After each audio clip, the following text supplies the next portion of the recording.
Now, in terms of the macro, let's get started with some of the headlines we've got going on. First of all, the 10-year's at 4.582%. That's good because that's down. The dollar is still not coming down as aggressively. It's at 109.19. Here's something unique about the dollar, okay? This is something very important to understand. And when I came to this realization this morning, I was talking with Chris as well. I was like, oh yeah, that makes a lot of sense. And I think it's something we have to take a look at very deeply. So what was the report that came out last night?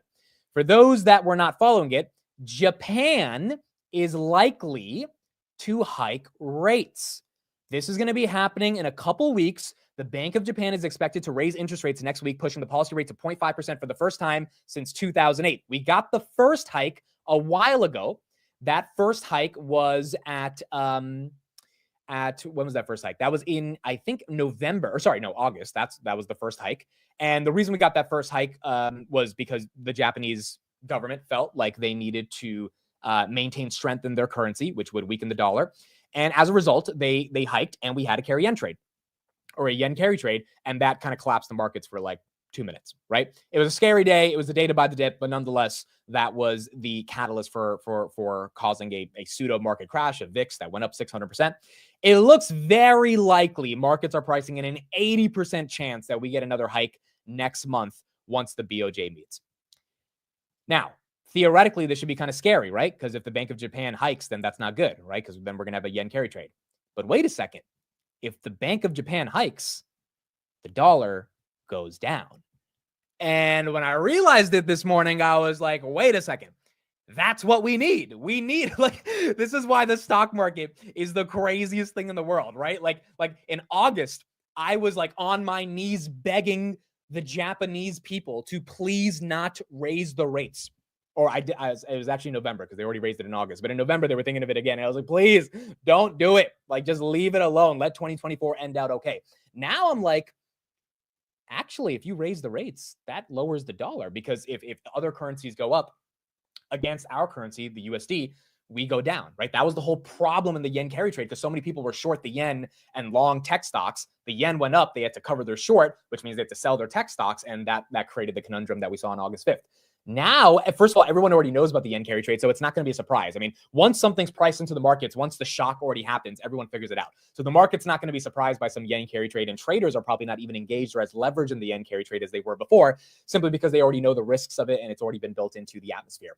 Now it'll just reduce the dollar. And if it reduces the dollar, that's very bullish. Why do we want the dollar to come down? Particularly for international stocks, we need that dollar to come down, because in terms of constant currency exchanges or FX exchanges, that creates headwinds for a lot of those stocks. But in general, the main reason we want the dollar to come down, forget international stocks, is we are in a trade deficit. We need people to buy our shit. They're not going to be buying our shit if our shit costs so much, because our currency is so expensive, right? Because they're going to be buying in US dollars. So China's not going to be able to import as much. India's not going to be able to import as much. If they're paying such a premium, they're going to go somewhere else. So, if India was getting XYZ good from us and we're charging them XYZ amount, they might go somewhere else and say, hey, can we get this for a little bit cheaper? And that ends up hurting the United States trade relations, overall hurts the trade deficit. And we can't do that with all the debt that we currently have from a national perspective at 36 trillion. Trump knows this. Trump wants the dollar to come down, and I think he has some plans to get the dollar to come down, but he might get some help from Japan. And it's just very weird from a macro perspective that now, a couple months later, it's actually beneficial for us to get that cut to get that hike versus that hike being like the end of the world, like it was on August 5th. So that was the first piece of macro news this morning. The second thing that's very important, and yes, if the dollar weakens, it's good for Grab, Nubank, Mercado Libre, all those guys, it would be good for. But the real reason is the trading deficit. We cannot have the type of trading deficit we have, and Trump knows that, which is why the dollar needs to come down. The second big macro piece of news we have today, which I could not believe this, and I kind of don't know how to interpret this, to be honest. U.S. housing starts beat expectations. You know how we've been talking about this recession that we've basically had in the housing market, where interest rates are too high, no one wants to buy a home, no one wants to sell a home? Well, housing starts in the United States as of December surged by 16% from the previous month to a seasonally adjusted annualized rate of 1.49 million units in December 2024. This is the most since March of 2021. March of 2021. So I'm a little confused here. Because technically, I know, the sort of narrative is like, well, rates are too high, no one's buying a house, and therefore there's no incentive to build houses. But it doesn't look like that narrative is as congruent with reality, because in December we started to build 1.5 million houses, which is really good because that creates a lot of supply on the marketplace, or at least more supply than what the market expected, which was 1.32 million. And if you have more supply, prices can come down. And then if the 10-year comes down and interest rates come down, and you have a massive amount of supply of houses, house prices come down, the housing market gets a bit more stimulated, inflation comes down. So this is actually really bullish. I mean, I guess there's some ways you can interpret it as bearish, but in general, you've got the dollar potentially coming down with Japan raising rates soon. I think someone said in the chat, Japan's allocation in terms of weighting against the dollar is 12%. So it would be massive if Japan were to raise rates, because that would be a nice decrease in the strength of the dollar against the yen, which hopefully would get us back to like 106, 105 on the dollar. And then you've got real estate housing starts start to go up. The 10-year comes down, mortgage rates come down. People think, hey, it's not that crazy for me to get a home at 6.5% or 6.2%. And you have a lower price because now you have a lot more supply available. Maybe you have so much demand that could potentially raise the prices. That's one nuance there. But nonetheless, that seems relatively bullish. So within about 5 days from last Friday being the day that Bank of America said we're going to get no rate cuts this year, it looks more likely than not that we're probably going to get one, most likely get two.